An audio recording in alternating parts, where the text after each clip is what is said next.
Well, we've got to start with injuries because it's something that's affecting the team at the moment. It's the whole squad, to be honest with you. You've got real problems up front. Can we just catch up with how they all are and if we're likely to see any of them at the weekend? Kieran Agard, Sam Nombe, two players who have picked up knocks. Are they going to be available at all, possibly, for the weekend? No. Kieran will be back before Sam, but not yet. Sam will be relatively long term, in the same sort of ilk as Rhys Healey and Joe Mason. Right. And as far as Ben Reeves, how's he getting on? Is he close? Well, he's trained this week fully for the first time. Right. So he comes into another category actually, which is actually just as difficult for a manager, which are players who are half fit. So, picking a team, by definition, you need at least 8 players who can play 95 minutes, and you would be on a tightrope if you only picked 8 who can play 95 minutes, because that leaves you 3 substitutes. So I suppose you would go as a minimum 9, maybe 10 that you think can get through 95 minutes. We haven't got many of them at the moment, so the sort of team more or less picks itself. But then you've got the next category, which are players who are coming back from injury, who are not yet ready to play 90 minutes. You cannot start a whole group of those because you can only make 3 substitutions, and God forbid you get an injury or sending off and something else has got to change, you are snookered. So there's soon to be, I would say, a real conundrum in terms of the bench, because you're going to have a whole group of players who are not quite right to start a game, but are fit now to be a subs. Ben Reeves will come into that category pretty soon. And then there'll be others, Bailey Cargill and Jordan Taylor and other players who are on the way back. So it's great news to have them back. It gives me options, but in terms of the actual 11, it's still not able just to put 4 or 5 new players in because they haven't played the games yet. They've not had to work, so it's a bit of a conundrum. All that said, do you think the side should have performed better on Saturday? Yeah, I'd like to have seen a better performance, but you also have to look at the human nature of this.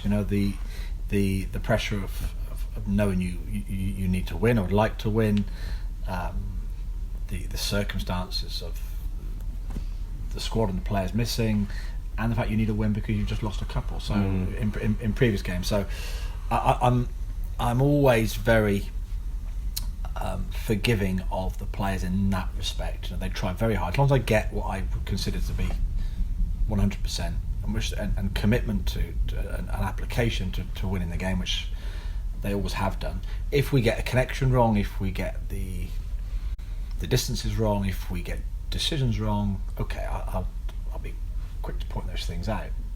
But they are giving everything. They are trying too hard at times, which sounds odd, but it can happen.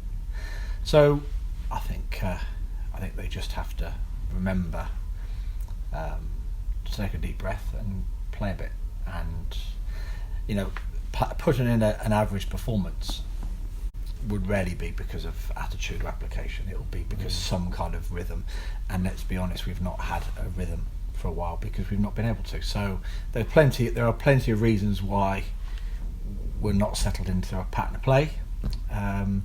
We just have to navigate through the next month or 2, really.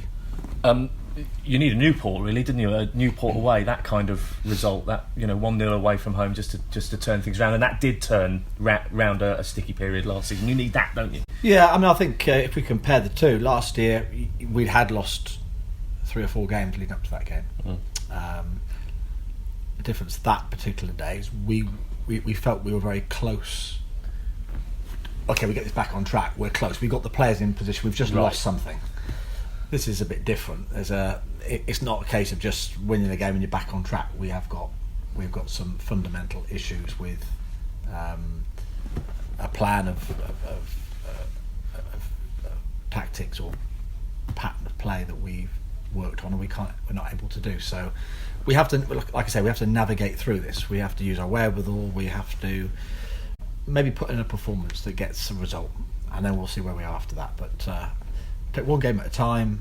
I know it's a cliche, but it is true. We've got to just go one game at a time, not lose faith in what we're doing. We've got some good players who are worthy of playing in this league, but all together we just haven't got the pattern we wanted. But we're just going to have to deal with it. And the most important thing, the players, stay together, and they realise that I understand, and I'm not going to be small-minded about it, and we stick together. And these things often you can get through it somehow, and it's all forgotten about in a month or two. That word togetherness, and it's often used in football, isn't it? Whether a good performance, it was the togetherness of the side, or getting out of trouble, the togetherness.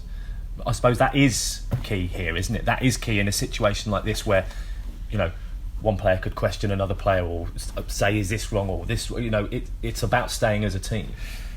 Absolutely, and they have to have some sort of clarity and some sort of combined purpose. That's my job, I suppose. See the wider view, and I back them all, I love them all, I want them to do really well, and they've got to find a way as a group, whoever are on that pitch at the same time, to find a way together. And I haven't got all the answers. I can help, and I can have an idea or two, but ultimately they have to pull together and find a way, and they will do. And I'm total belief that we might not get everything we want just yet, but we will in time.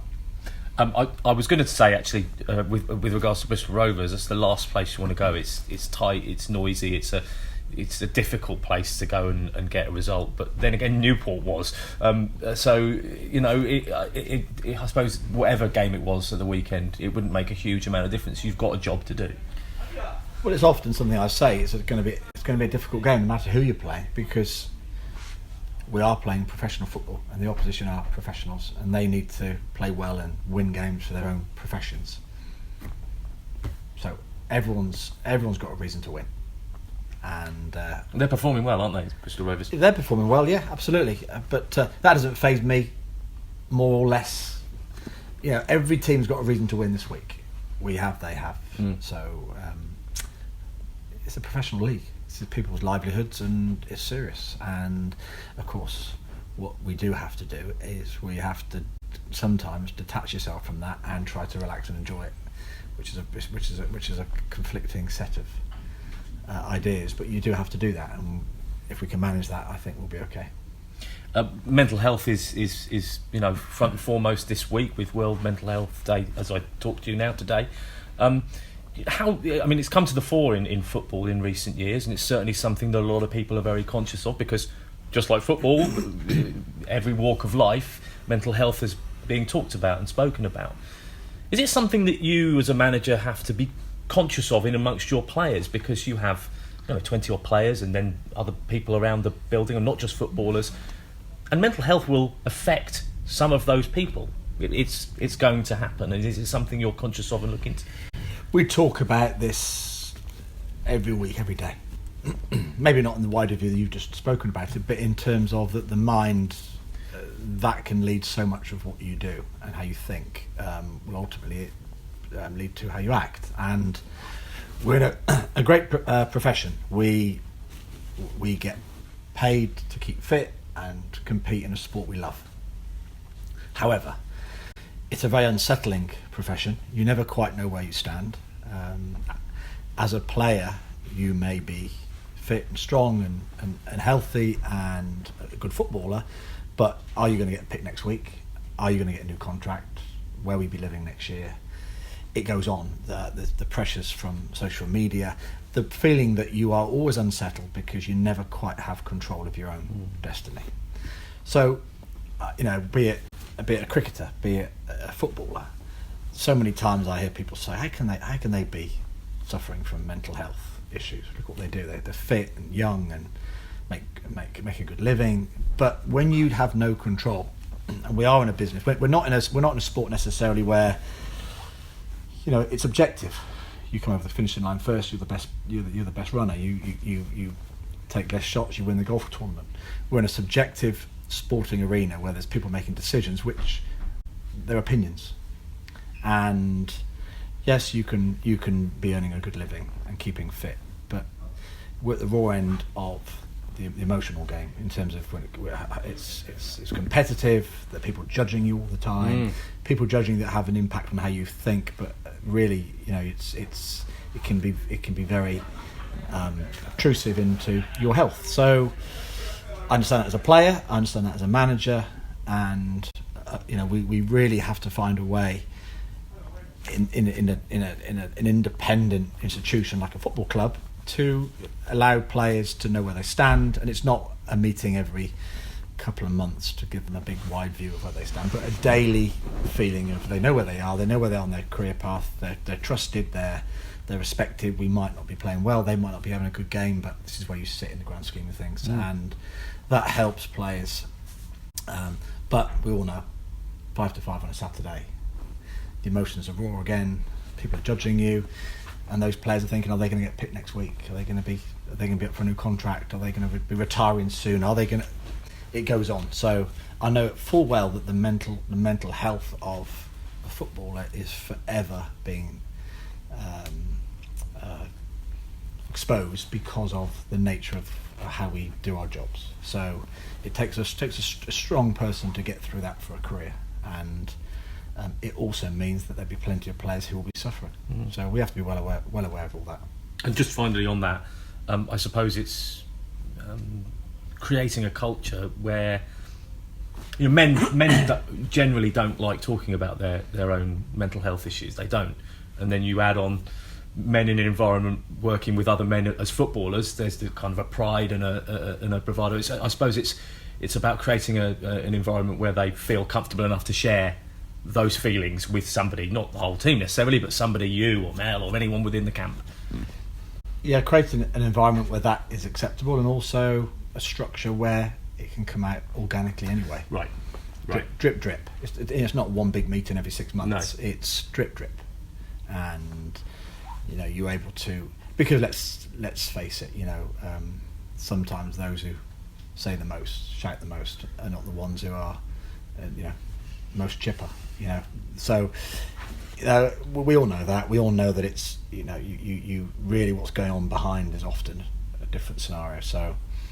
Yeah, we're well aware of it. Creating that environment, making that structure, having that organisation is a lot harder than just saying it. So I think we do a pretty good job here at MK Dons generally. I don't mean just the football, but I mean across the board. So fingers crossed, our chaps and our ladies in the business are in good spirits and able to say something if they're not feeling too good.